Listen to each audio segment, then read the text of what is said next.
దేవునికి స్తోత్రం. హల్లెలూయా.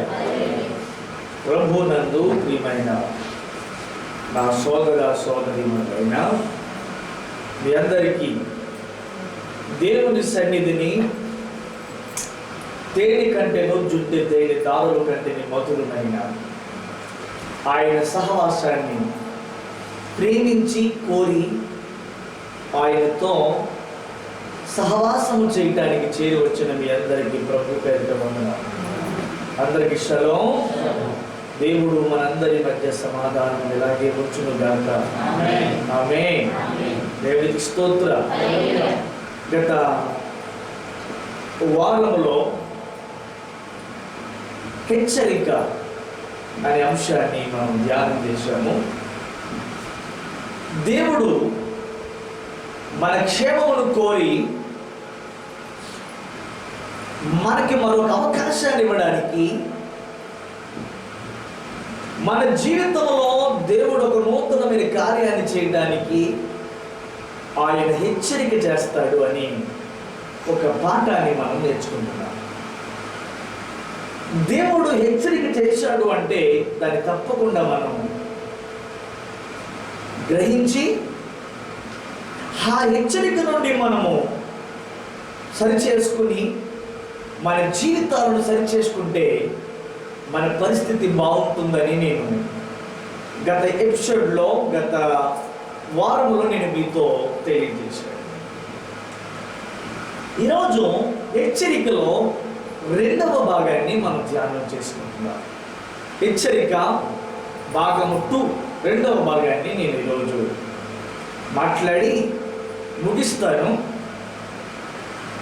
దేవునికి స్తోత్రము కలుగును గాక. హల్లెలూయా. రెండవ భాగాన్ని ఈరోజు మన బైబిల్లో నుండి చూద్దాం. దేవుడు హెచ్చరిస్తాడు. దేవుడు ఎవరిని హెచ్చరించాడు? హెచ్చరించిన హెచ్చరికను అంగీకరించి వాళ్ళు ఎలా ధన్యులయ్యారు? హెచ్చరికను గుర్తించిన వారు ఎంత క్షేమంగా ఉన్నారో, హెచ్చరికను పట్టించుకున్న వారి పరిస్థితి ఏమైపోయిందో మనం గత ఎపిసోడ్లో గడిచినటువంటి అంశంలో మనం అందరం కూడా చూసాం. అయితే ఈరోజు రెండవ భాగాన్ని మీకు తెలియజేస్తాను. హెచ్చరికలో రెండవ భాగాన్ని మనం చూస్తాము. మీ దగ్గర చక్కటి నోట్స్ తయారు చేసుకోండి.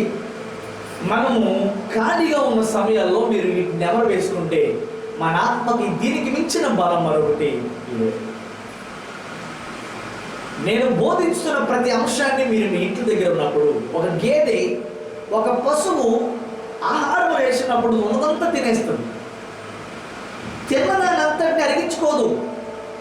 అదేం చేస్తుందంటే ఖాళీగా పెట్టినప్పుడు తినేసి ఖాళీగా ఒక చోట కూర్చున్నప్పుడు ఏం చేస్తూ ఉంటుందంటే అది నెమరు వేసుకుంటా ఉంటుంది.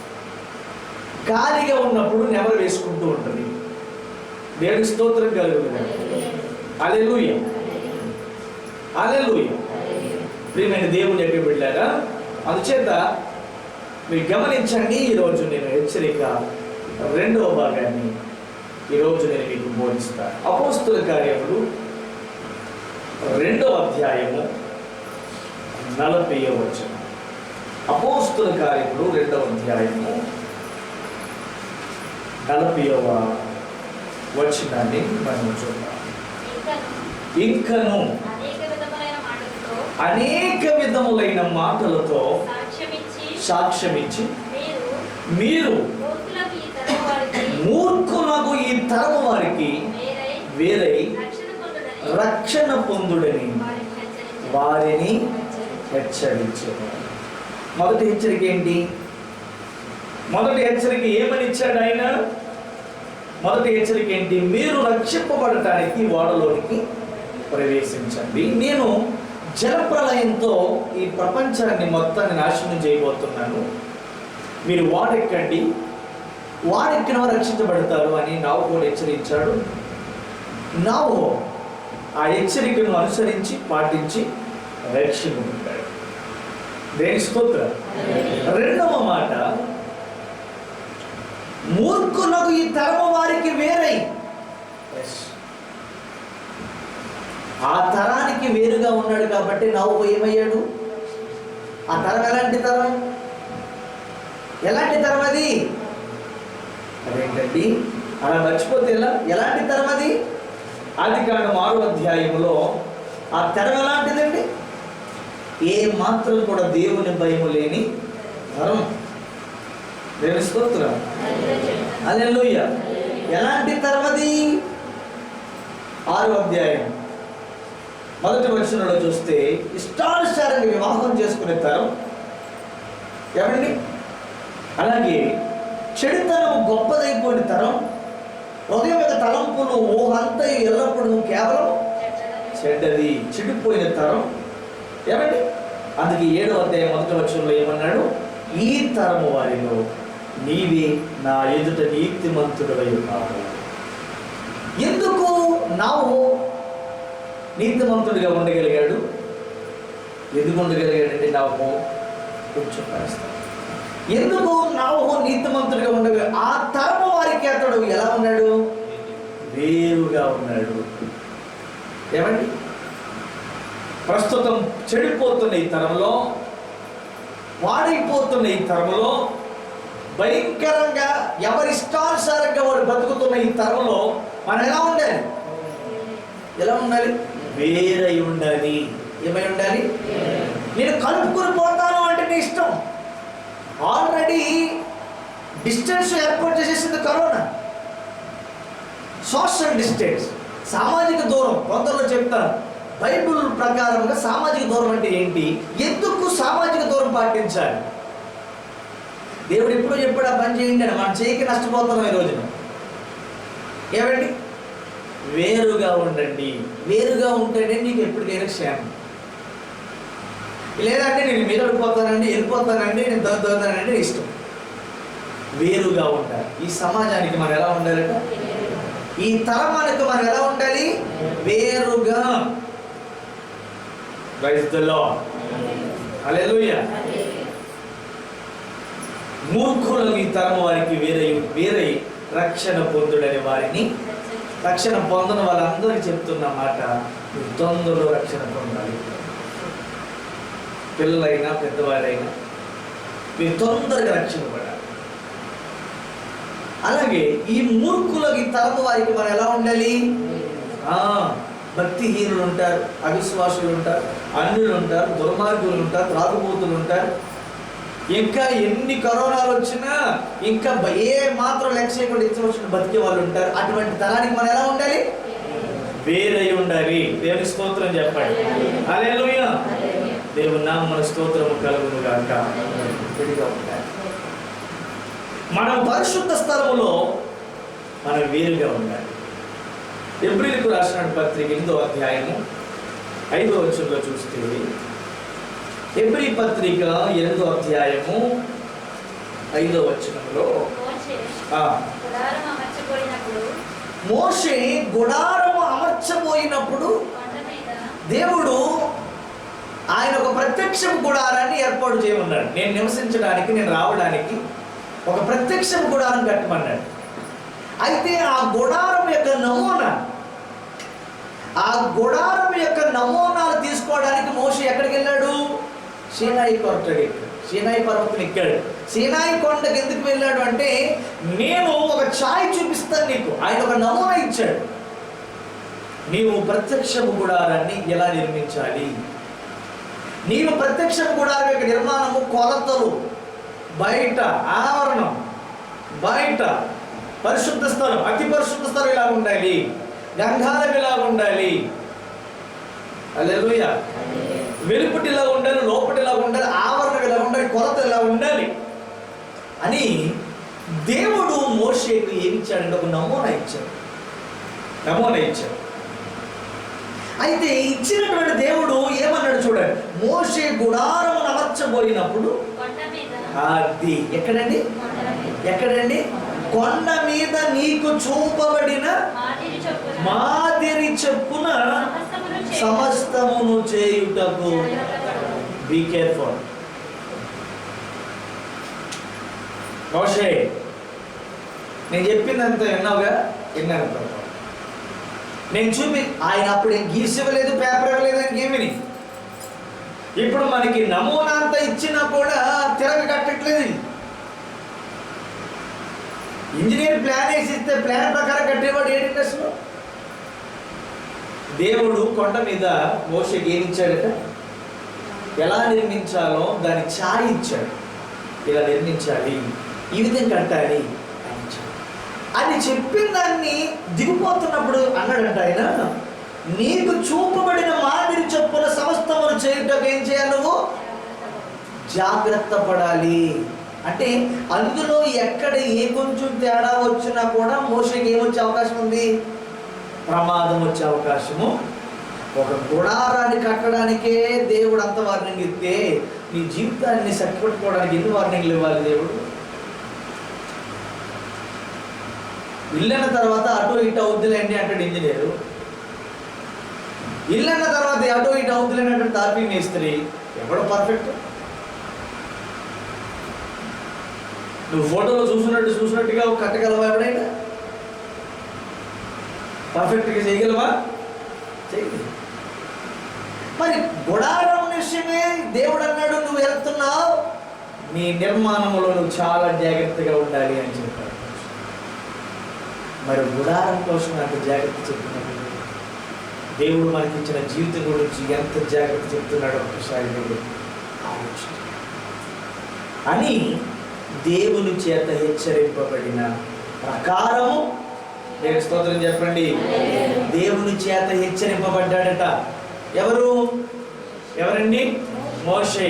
నిర్గమకాండం 40వ అధ్యాయము 33వ వచనం. నిర్గమకాండము 40వ అధ్యాయము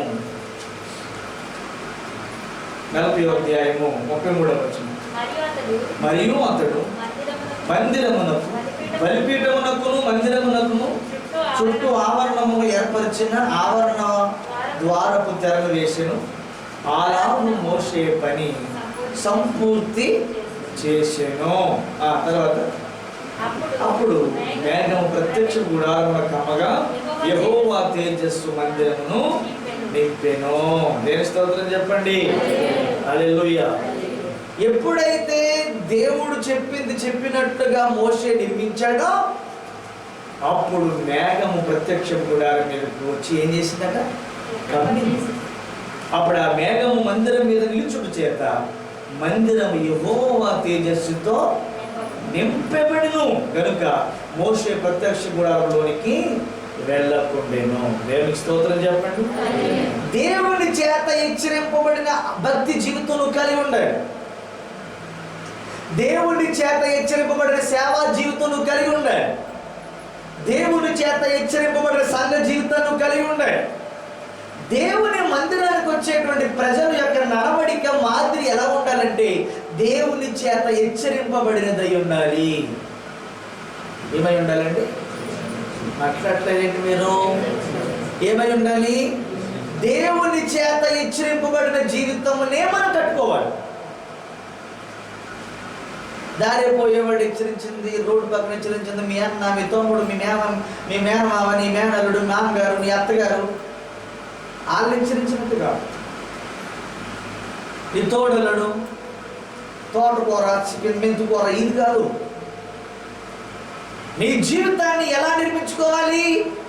దేవుని హెచ్చరికతో హెచ్చరింపబడిన జీవితం కలిగి ఉండాలి. ఎంతమందికి ఆశ ఉంది, ప్రభువా నాకు నీ హెచ్చరింపబడిన జీవితం నాకు కావాలని ఎంతమంది ఆశపడుతున్నారు? దేవుడికి స్తోత్రం. ఎక్కడైనా కూడా మీకు బలుపుపోయిపోయింది. కొంతమంది శాఖం ఎక్కుతున్నారు, కొంతమంది ఏడితే ఎక్కుతున్నారు, కొంతమంది సేవ ముందు కూర్చున్న వాళ్ళు ఉన్నారు. అలవాట్లో పొరపాటు లాంటి బతుకు అయిపోయింది మనకి. దేవుడికి స్తోత్రం. ఒకసారి ఫోటోగ్రాఫర్కి ఒక అలవాటు ఉండదు. ఏంటనుకున్న అలవాటు? ఫోటోగ్రాఫర్కి ఉండే అలవాటు ఏంటండి? అందరూ ఒక స్కిల్లో ప్రొఫెషనల్ అయి ఉంటారు. ఆడుకున్న అలవాటు ఏంటంటే ఎక్కడ ఫోటో తీసినాడు ఒక పదం అలవాటు. ఏంటి పదం? Smile please. చెప్పండి, ఏం పదం అంటే? ఆడు ఎక్కడికి వెళ్ళినా, ఏ చోటుకి వెళ్ళినా ఆడు వాడే పదం ఏంటంటే ఫోటో తీసినప్పుడల్లా smile please, smile please, smile please అని. అదాక ఒట్టుకోకుండా ఒకసారి అన్ని ఎల్ఐసి వాడు చచ్చిపోయి శవం దగ్గర తీసుకెళ్ళాడంటే ఎవరిని? ఫోటోగ్రాఫర్ని. మరి సాక్ష్యం కావాలి కానీ చచ్చిపోయాడని ఆ రోజులు సెలవు లేక ఫోటోగ్రాఫర్ తీసుకెళ్ళి ఫోటో తీయరా అంటే ఆడు ఫోటో తీయతో అంటాడంట, స్మైల్ ప్లీజ్.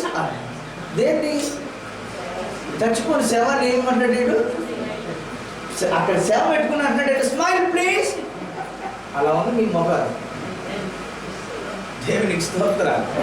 అలవాట్లో పొరపాటు అంటే చూసారా, సేవ వాడు ఎవడరే సేవరు అదే స్మైల్ ఇస్తున్నాడు మొహం. దేవునికి స్తోత్రాలు. హల్లెలూయా. ప్రియమైన దేవుని ప్రజలారా, దేవుని వాక్యం హెచ్చరిస్తూ ఉంది, మన జీవితము హెచ్చరింపబడినదై ఉండాలి. ఏమై ఉండాలండి? ఏ జీవితం కావాలి మనకి? ఏ జీవితం కావాలి?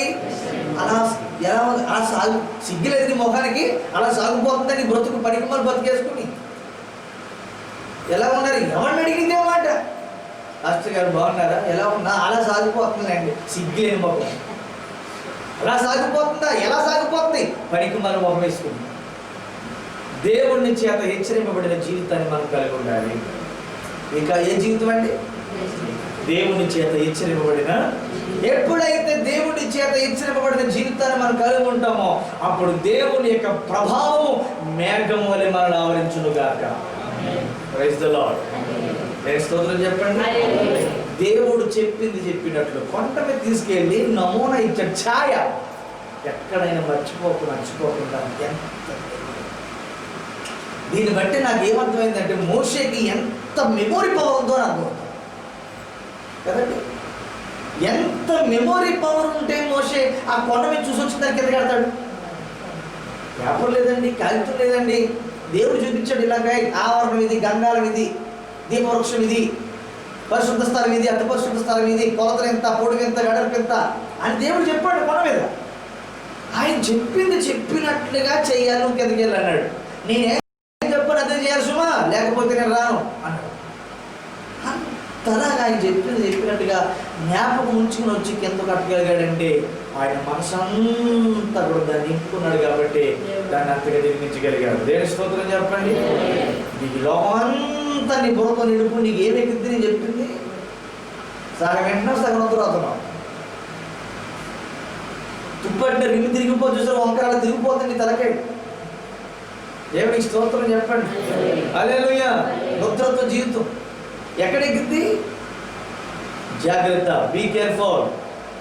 మీ జీవితాలను దేవుడు కట్టుకోమన్నట్లుగా కట్టుకోవాలి. దేవుడు కట్టుకోమన్నట్లు కట్టుకోవాలి. ఎవడైనా ఫోన్ చేసినప్పుడు ఎవడైనా కానీ ఒక్కడైనా అంటాడేమో, సిద్ధపడుతున్నాం పాస్టర్ అంటాడేమో, ఒక్క మాట ఎట్లేదు, ఒక్కడైనా చెప్తాడేమో మాట. పాదురులు కానీ విశ్వాసులు కానీ అయ్యా బాగున్నారా అని ఏం లేదు, ఏం చేస్తారంటే సిద్ధపడుతున్నాడు రా కట్టారేమో అనుకుని ఒక్కడంటలేదు. ఎవరు ఎప్పుడు తగ్గిద్దంటారు? ఎవడు చెప్పాడో తగ్గిద్దని. తగ్గదని జగన్మోహన్ రెడ్డి తేల్చేరుగా. నాసా వాళ్ళకి తెలియని విషయం, WHO వాళ్ళకి తెలియని విషయం ఆయన తెలుస్తుంది. 24 గంటలు కోట్ల రూపాయలు ఖర్చు పెట్టిన సైంటిస్టులు తెలియదు ఆ విషయం.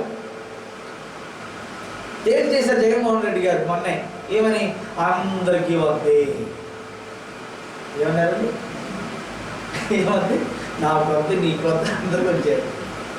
రాని వాడంటే ఎవరు ఉండడంట ఫ్యూచర్లో.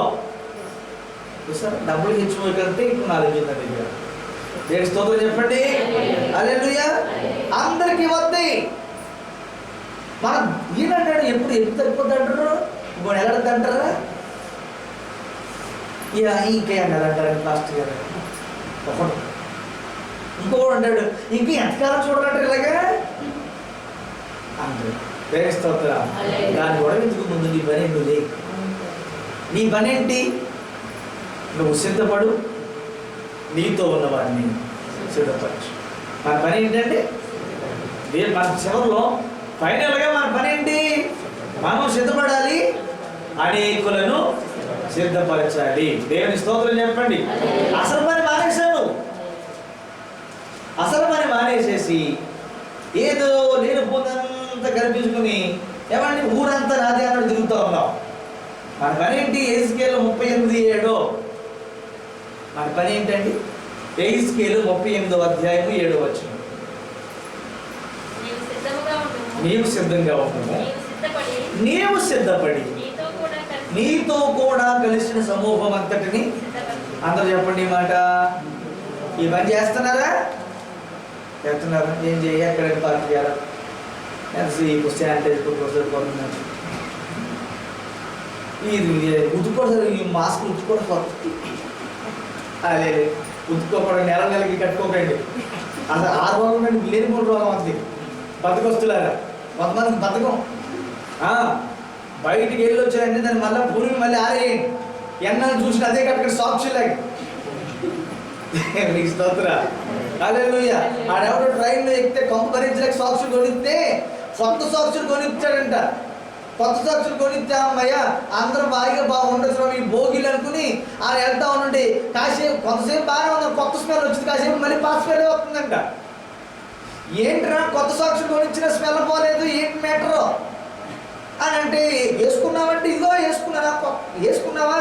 వేసుకున్నానండి. మరి ఏంటి ఎక్కడ మళ్ళీ కొత్త ఇంకొకటి ఎవరికి లేదు సాక్షులు తప్ప. ఏంటి మ్యాటర్ అంటే ఆడు కాసేపు చాలా దూరం వెళ్ళిపోతుంది అన్నాడంట. కొత్త సాక్షులు ఇగో పాత సాక్షులు ఇగో అన్నాడంట. ఏది రా సాక్షులు ఇదిగో అంటే మీరు నమ్మకపోతే ఇగో మార్చాలి చూడండి, ఇగో పాత ఇగో అని జోడు తీసి చూపుతాను. ఓరే పాత సాక్షులు పడేద్దామని కదా కొత్త సాక్షులు కొనిచ్చా నీకు, నువ్వు అది ఇది కూడా జోబులు పెట్టేసుకున్నావేంట్రా? అలా ఉంది మన బతుకు. చాలా మంది ఎలా ఉన్నారంటే ఎంత తీసినా లోపల జోబులే తిరుగుతున్నాం మనం. ఎక్కడ వదిలిపెట్టడానికి మనసు అవ్వట్లేదు మనకి. వదిలిపెట్టడానికి మనసు రాని జీవితం ఉంది. దేవుని స్తోత్రం చెప్పాడు. నీవు సిద్ధంగా ఉండము, నీవు సిద్ధపడి నీతో కూడా కలిగిన సమూహం అంతటిని మనం సిద్ధపడాలి. మన సంఘం అంతటిని ఏం చేయాలి? మనం చెప్పండి. మన సంఘం అంతటిని సిద్ధపరచాలి. అంతేగాని అప్పుల కోసం ఈ అప్పు ఎలా తీర్చాలి, ఆ లోన్ ఎలా తీర్చాలి, ఏమో రాకడ వచ్చిందంటే లోన్ అంత కొట్టుకుపోతుందిగా. చంద్రబాబు నాయుడు కదా, జగన్మోహన్ రెడ్డి గారు కొట్టకపోయినా దేవుడు కొట్టేస్తారు మొత్తం. కొడతానే కొట్టడా. రాకడ వచ్చింది అనుకోండి, ఆయన తీసుకుపోయాడు ఎక్కడ లోన్ అక్కడ ఇద్దరులో ఏమండి ఒక్కడికి రూపాయి కట్టవలసిన పని మనకి లేదు. అందుకే కావాల్సిన తప్పు తీసుకోండి. దేవుని స్తోత్ర. టైం దగ్గరికి వచ్చేసింది. 10 లక్షల 20 లక్షల don't worry, only worry go to heaven. దేవుని స్తోత్ర. రాకడకి వచ్చేంత దేవుడు తెలిసిపోవాలి. దేవుని స్తోత్రం చెప్పండి. నీవు సిద్ధంగా ఉండము, నీవు సిద్ధపడి నీతో కూడా కలిసిన సమూహం అంతటిని. ఇది మన బాధ్యత. సిద్ధంగా ఉన్నాడు. నావు సిద్ధంగా ఉన్నాడు కాబట్టి వాడంటే ఎక్కేశాడు. దీవిటీలు పట్టుకుని రెడీగా ఉన్నారు కాబట్టి వరుడు వచ్చిన వెంటనే బుద్ధి కలిగిన కన్యకులందరూ వెళ్ళిపోయారు. బుద్ధి లేని కన్యకులందరూ ఇందులో నువ్వు ఏ బ్యాచ్లో ఉన్నావు ఆలోచించు. నేను స్తోత్రం చెప్పాను. తర్వాత మార్కు సువార్త 8వ అధ్యాయం 15వ వచనం. మార్కు సువార్త 8వ అధ్యాయము 15వ వచనం. 8:15. 8వ అధ్యాయం 15. ఆయన మనందరినీ అంటున్నాడు, వెనమూల సంఘం అంటున్నాడు, యావత్ ఆంధ్రప్రదేశ్ అంటున్నాడు. ఆయన అంటున్నాడు చూసుకోండి. ఏం చూసుకోమంటున్నాడు? మాస్క్ ఉందో లేదో చూసుకోమంటలే. తక్కువ కరోనా ఉందో లేదో చూసుకోండి అంటలేదు. దేవుని స్తోత్రం చెప్పండి. కింద దులిపేసుకుంటా కింద ఏమంటుకుపోతుంది అది కాదు. ఏం చూసుకోవాలి? చదవండి. పరిసయ్యుల పులిసిన పిండిని గూర్చియు, ఏ రోజు పులిసిన పిండిని గూర్చియు జాగ్రత్త పడుడండి. దేవునికి స్తోత్ర. ఏమని హెచ్చరిస్తున్నాడు? పులిసిన పిండి. స్వచ్ఛమైన పాల ఉండాలి తప్ప మన భక్తి జీవితం పులిసిపోయిన పిండి అలా ఉండదు. పులిసిన పప్పు, పులిసిన పిండి తినగలమా? భక్తి జీవితంలో నీ చుట్టూ ఉన్న వాళ్ళు కొంతమంది పురుషునోడు ఉంటారు. పురుషునోడు నిర్మలమైన పాల వంటి మనసు కలిగినోడు పక్కన పురుషునోడు ఉంటే ఏమవుద్ది? ఈ పొరుపులు ఎదురు పెడితే ఈ ఉన్న పాలు కూడా అందుకే ఆయన ఏది చేసేయాలి. వీడికి ఏం అర్థం అవుతుంది? గుడ్డేది సేల్లో పడ్డాడు, ఆడుకుండా తిరుగుతూ ఉంటాడు. ఆడేమో గుడి ఎక్కుంటే సిబ్బంది పేర్చాడు. ప్రార్థన చేయడం కూడా తిరుగుతూ ఉంటాడు. మందిరానికి రావడం కూడా తిరుగుతూ ఉంటాడు. దేవుని మాట విన్నవాడు కూడా తిరుగుతూ ఉంటాడు. పాపాన్ని వదిలిపెట్టడం కూడా తిరుగుతూ ఉంటాడు. లోకానుసారం జీవించేవాడు కూడా తిరుగుతూ ఉంటాడు. ఇష్టాన్ని చెడిపోయిన వాడితో తిరుగుతూ ఉంటాడు. పాపిష్టోడు తిరుగుతూ ఉంటాడు. నీకేమో దేవుడు స్వచ్ఛమైన పాలు లాంటి జీవితం ఇచ్చాడు నీకు. నీవు పాలు లాగా ఉండవు, పాలే ఉంటారు తప్ప అందులో ఎంత చుక్క పడిందో నీ పాలు ఏమైపోతాయి? ఇరిగిపోతాయి. అందుకని లోకములో ఉన్న పులిసిన పిండిని గూర్చి మనం ఏం చేయాలి? ఇప్పుడు మనకన్నీ క్వశ్చన్లు ప్రశ్నలు కాదు, ప్రశ్నలు సమాధానాలు కాదండి. ఇప్పుడు ఆ సంఘం వల్ల ఏంటండి, ఆయన ఇలా చెప్తున్నాడు ఏంటండి, ఇంక ఇలా చెప్తున్నాడు ఏంటండి, ఇది కరెక్ట్ అంటారా, అది కరెక్ట్ అంటారా? ఇది కాదు. ఈ టైంలో మనం లేము. నేను స్తోత్రం చెప్పండి. ఇప్పుడు ఏ టైంలో ఉన్నాం? మనం సిద్ధపడే టైంలో ఉన్నాము. ఏం చేయాలమ్మా? ఏ టైంలో ఉండాలి? నేను స్తోత్రం చెప్పండి. పులిసిన పిండిని గూర్చి జాగ్రత్త పడండి. మన చుట్టూ పులిసిన పిండి ఉంటుంది. పరిసయ్యులు పులిసిన పిండి అనడాలి. దేవుడు అది ఎలా పోల్చేస్తారు? పులిసిన పిండి అనే పరిసయ్యులు. ఏ రోజు ఆడు పురుషుల పిండి అన్నారు. ఈ లోకంలో కూడా చాలా మంది మనకి పురుషుని పిండి ఉంటారు. భక్తిహీనులు. పురుషుని పిండి అంటే భక్తిహీనులు, లోకానుసారులు, శరీరానుసారులు, పాపిష్టివాడు. మనం అటువంటి వారితో కలిసి మనం కూడా పులిసిపోకూడదు. మనం మన జీవితాన్ని జాగ్రత్తగా కాపాడుకోవాలి. అంటే ఇంకో మాట చెప్పరా, అటువంటి వారి బోధలకు మనం దూరముగా. మన చుట్టూ పురుషుని పిండితో కూడా బోధకులు ఉంటారు, విశ్వాసులు ఉంటారు. మా సంఘమే కరెక్టు, మా బోధే కరెక్టు, మేమే వెళ్తాము, మాదే అసలైన జ్ఞానం, మేము తప్ప ఇంకెవరు వెళ్ళరంట, మాదే ఒరిజినల్ బైబిల్, మీదంతా డూప్లికేట్ బైబిల్. అర్థమవుతుంది? మేమే పర్ఫెక్టు, మాదే అసలైన సిసలైన బ్యాచ్, మేము మారుమన సంఘం, మేము ఆ సంఘం, మేము సైనిక్. ఒకడేమో సోల్జర్ అంటాడు, ఒకడేమో మారుమనిషి అంటాడు. మేము అసలైన సిసలైన సంఘం మాదే. నేను స్తోత్రం చెప్పండి. మిషన్ అంటే మాదే అంటాడు ఒకడు, సంఘం అంటే మాదే అంటాడు ఒకడు. నేను స్తోత్రం చెప్పండి. అర్థమవుతుందా? ఇటువంటి బోధలకు మీరు ఎలా ఉండాలి? మాట్లాడేంటి? ఎలా ఉండాలి? దూరముగా ఉండాలి. చెప్పండి, ఎలా ఉండాలమ్మా? ఎవరు పడితే ఎవరు ఏం చెప్తుంది విని మోసపోకూడదు. దేవుడు హెచ్చరించిన హెచ్చరికను మాత్రమే మీరు తీసుకోవాలి. ఎవరే చెప్తే అది విని వేసేసి మోసపోవడం కుదరదు. అది పులిసిన పిండి చాలా ఉంటుంది మన చుట్టూ. ఇందులో ఎంతమంది ఎత్తపడతారో, ఎంతమంది విడబడతారో, ఎంతమంది ఒకడు ఏముంటాడు, ఒకడు ఎవరిది అంటాడు. రకరకాల బోధలు మనకు. ఒకడు పడి ఎవరు పడితే వాళ్ళు ఏదేదో చెబుతుంటారు. అందుచేత ఏదో పడితే అలాగండి, మా బాధ్యత ఎప్పుడు చెప్పలేదు ఏంటండి అని చెవులు నెట్టుకోవచ్చు. నెలకు పులిసిన పిండి. దాని స్తోత్రం చెప్పండి. దుర్బోధకులు వస్తారు, నేనే క్రీస్తు అనే వాళ్ళు వస్తారు, అబద్ధ బోధకులు వస్తారు, ఏర్పరచబడిన వారిని సహితం కూడా మోసం చేసేవాళ్ళు వస్తారు. తొందరలో మీకు అంశాన్ని చెప్పబోతున్నాను నేను. ఏంటి అంశం అంటే, కరోనా నేర్పిన పాఠాలు మీరు కాదు. కరోనా వలన మీరేం నేర్చుకున్నారో నాకు తెలియదు, కానీ దేవుడు మాత్రం కొన్ని 2 విషయాలు నేర్చుకున్నాడండి. నాతో మాట్లాడాడు. కరోనా వల్ల దేవుడు నేర్చుకున్న 2 విషయాలు తొందరలో చెప్తాను. త్వరలో జాగ్రత్తగా ప్రార్థించండి. దేవుడు విశేషమైన జ్ఞానాన్ని నాకు అనుగ్రహించినట్లయితే తప్పకుండా నేను మీకు తెలియజేస్తాను. వేరే స్తోత్రం చెప్పండి. అర్థమవుతుందా? తేరి చూడాలి.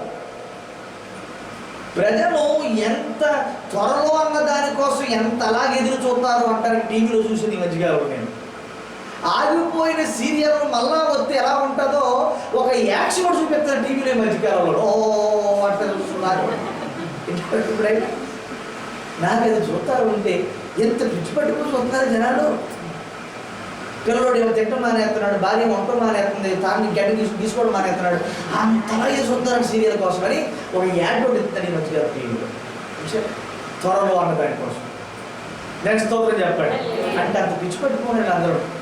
మహాప్రభుని బట్టి అందరికీ కరోనా వచ్చేస్తున్నారు. జనాలు కన్ఫ్యూజింగ్లో పడిపోయి ఏ సీరియల్ హీరో ఎవరు తెలియట్లేదు. అందరికి కరోనా వచ్చేస్తుంది. వాళ్ళు ఎక్కడికి వెళ్ళిపోతారంటే స్టోరీలు మారిపోతున్నాయంట. ఏడు స్తోత్రం కలుగుగా. అందుచేత దేవుడికి 2 విషయాలు అర్థమయ్యాయి కరోనాలో. తొందరగా చెప్తాను. దేవుడి స్తోత్రం చెప్పండి. హల్లెలూయా. దేని గురించి జాగ్రత్తగా ఉండాలి? పులిసిన పిండి గురించి మనం జాగ్రత్తగా ఉండాలి. ఓకేనా? మరొక అపోస్తుల కార్యములు 11వ అధ్యాయము 23వ వచనం. అపోస్తుల కార్యములు 11వ అధ్యాయము 23వ వచనం.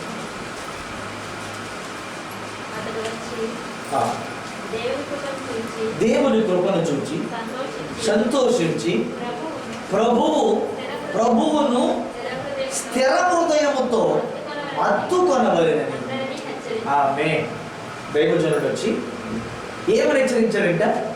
ప్రభువుని ఎలాంటి హృదయంతో హత్తుకోవాలి? ఏ హృదయం అండి? మనం ఎన్నోసార్లు అంటాం కదా, స్థిరం లేదండి, ఇక్కడికి స్థిరంగా ఉంటున్నాడు. ఏంటంటే ప్రార్థన రావట్లేదు, ఆదివారం రావట్లేదు, స్థిరమైనట్టు కదండి అంటే కదా. మనకు చాలామంది కనపడతారంటే స్థిరమైన ప్రార్థన స్థిరంగా చేయరు, బైబిల్ స్థిరంగా చదవరు. ఏదో ఈరోజు చెప్పాలనుకో కాదంతా టైట్గా మంచి ఒక గంట సేపు పెట్టి వాయించారనుకోండి, ఆ ఇళ్ళ సాయంకాలం చెప్తారు, 3 రోజులు చదువుతారు, 4 రోజులు మళ్ళీ మర్చిపోతూ ఉంటారు. ఓ 2 రోజులు కుటుంబ ప్రార్థన, మళ్ళీ వారానికి ఏముండదు కుటుంబ ప్రార్థన. దేవుని స్తోత్రం చెప్పండి. ఏ హృదయం ఉండాలి? భక్తి జీవితంలో ఏముండాలంటే స్థిరమైన హృదయం. దేవుణ్ణి ఎలా హత్తుకోవాలి, ఎలా హత్తుకోవాలని దేవుడు హెచ్చరించాడు? స్థిరమైన హృదయముతో హత్తుకోవాలని. అందరినీ దేవుని ఎలా హత్తుకుందాము? దేవుని ఎలా హత్తుకుందాం? స్థిరమైన హృదయంతో. గంటకో రకంగా, రోజుకో రకంగా, నెలకో రకంగా, సంవత్సరానికి ఒక రకంగా మారిపోయే వారిగా మనం ఎంతమందిని చూస్తున్నాం. గంటకో రకంగా మారిపోతాం కదా. ఇంట్లో గంటకో రకంగా మారిపోతాం, రోజుకో రకంగా మారిపోతాం, నెలకో రకంగా ఉంటాడు సంఘంలో, వారంకో రకంగా ఉండేటువంటి విశ్వాసం ఉండాలి, నెలకో రకంగా ఉండే విశ్వాసం ఉండాలి, సంవత్సరంకో రకంగా ఉండే విశ్వాసం ఉండాలి. దేవుని ఎలా హత్తుకోవాలి? ఎలా హత్తుకోవాలి? స్థిరమైన హృదయంతో దేవుణ్ణి. 13వ అధ్యాయం 43వ వచనం. 13:40. సమాజ మందిరంలోని వారు లేచిన తరువాత అనేకులు యూదులను భక్తిపరులైన యూదా మత ప్రవిష్టులను పౌలును బర్నబాను వెంబడించిరి. మీరు వారితో మాట్లాడుచు దేవుని కృపయందు నిలకడగా ఉండవలెను. ఈ చోట్ల ఏం కనపడుతుంది మీకు? ఏం కనపడుతుంది? ఏంటండి? ఏం కనపడుతుంది? హెచ్చరిక. చెప్పండి, ఏంటది? వాడు ఏమని హెచ్చరిస్తున్నాడు? దేవుని కృపయందు ఎలా ఉండాలయ్యా? ఎలా ఉండాలండి? దేవుని కృపయందు నిలకడగా ఉంటే కరోనా కాదు కదా, కరోనా మాంగారు కానీ, అల్లుడు కానీ, కోడలు కానీ, కూతురు కానీ, మనవాళ్ళు కానీ, మనవడు కానీ, ఎవరికి వీళ్ళంతా ఎవరి సంతానం? కరోనా సంతానం. ఎవరైనా ఏమైనా చేయగలరా? మనల్ని ఏం చేయగలరండి? మాట్లాడేంటారా? ఎవరు ఏం చేయలేరు. దేని ఎందుకు నిలకడకుండా మనం? దేవుని కృప. నావు ఏం పొందిన వాడే రక్షింపబడ్డాడు? చెప్పండి, నావు ఏం పొందిన వాడే రక్షింపబడ్డాడు? దేవుని కృప నొందిన వాడే నావు ఏమాయను. మనం కూడా ఈ కరోనా నుంచి రక్షించబడ్డానికి ఏం కావాలి మనకి? నీవు, నీ సంతానం, నీ బిడ్డలు, నువ్వు వెలుపడికి వెళ్ళినా ఇంట్లో ఉన్నా ప్రతిరోజు ప్రార్థించే, ప్రభువా నా భర్త బయటికి వెళ్తున్నాడు, ఎక్కడ తగలకుండా కాపాడండి. ప్రార్థన చేస్తున్నారా? బయటికి వెళ్తున్నారని ప్రార్థన చేస్తున్నారా? బయటికి వెళ్ళే వాళ్ళ కోసం ఇంట్లో ఉన్న వాళ్ళు ఏం చేయాలి? ఇంట్లో ఉన్న వాళ్ళందరూ ఏం చేయాలి? ప్రార్థన చేయాలి. కావలసిన కందిపప్పు ఉంది ఇంట్లో, దేవుని స్తోత్రం చెప్పండి. తినేసి ఏం చేస్తున్నారు మీరు? ఉత్తరవస్తారు శుభ్రంగా తినేసి లేదా? దేవుని స్తోత్రం కలుగుతుంది. ఏం చేయాలి? ఇంట్లో ఉండి బయటకు వెళ్తున్న వాళ్ళ కోసం ఏం చేయాలండి? పని చేస్తున్నారు. ప్రభా వీళ్ళకి కొడుకెళ్ళిన నీ కృప మాకు కావాలి. దేవుని స్తోత్రం చెప్పండి. హల్లెలూయా. ఆయన కృప లేని క్షణమును మనం ఒక్క నిమిషం కూడా ఊహించుకోవాలి. ఆయన నా భర్త బయటకు వెళ్తుంది, నా భార్య బయటకు వెళ్తుంది, నా బిడ్డలు బయటకు వెళ్తుంది, నా కూతురు బయటకు వెళ్తుంది. నీ కృప మమ్మల్ని ఆవరించాలి, నీ కృప చేత మమ్మల్ని కాపాడు నాయనా అని.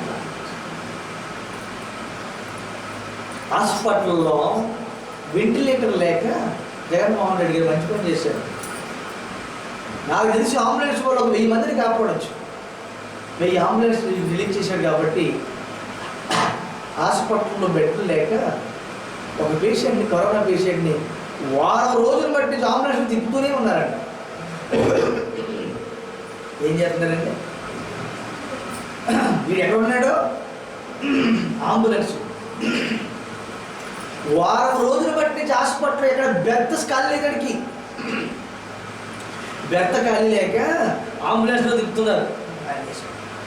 అది ఎక్కడ తిప్పమంటే తిప్పుతున్నారు లోపల నుంచి. దాని స్తోత్రం. అది ఈరోజు మన ఆంధ్ర రాష్ట్రం పరిస్థితి. ఒక రకంగా చెప్పాలంటే మన ఆంధ్ర రాష్ట్రంలో చాలా బెటరే. కొన్ని రాష్ట్రాలు భయంకర, మహారాష్ట్రాలు అయితే ఇంకేమీ లేదు, మొత్తం సర్వనాశనం. దాని స్తోత్రం చెప్పండి. దూరిపోతా ఉన్నారు ఎక్కడ. నేను దేవుని పెట్టారు. అయితే దేవుని కృప కాదు, ఆయన కృప. మన బయటికి వెళ్ళిన లోపల ఉన్నాం, తండ్రి నన్ను నా బిడ్డల్ని నీ కృప ఆవరించుకున్నా అని మనము ప్రార్థించాలి. నీ కృప ఆవరించుకున్నా, నీ కృప ఆవరించాలి. నన్ను, నా మీద, నా కుటుంబం మీద నీ కృప కావాలి. వస్తాయా నీ కృప మా మీద ఉండాలి అని ప్రార్థన. బయటికి వెళ్ళినప్పుడు కూడా అదే ప్రార్థన చేసుకుని వెళ్ళండి. జోబులో 4 మాస్కులు వేసుకుని వెళ్ళటం కాదు. ఏమైనా ప్రార్థన చేసుకుని వెళ్ళాలి. బాబా నేను బయటికి వెళ్తున్నాను, నీ కృప నాకు ఆయన కృప చేత మనం అందరూ రక్షించబడ్డాం.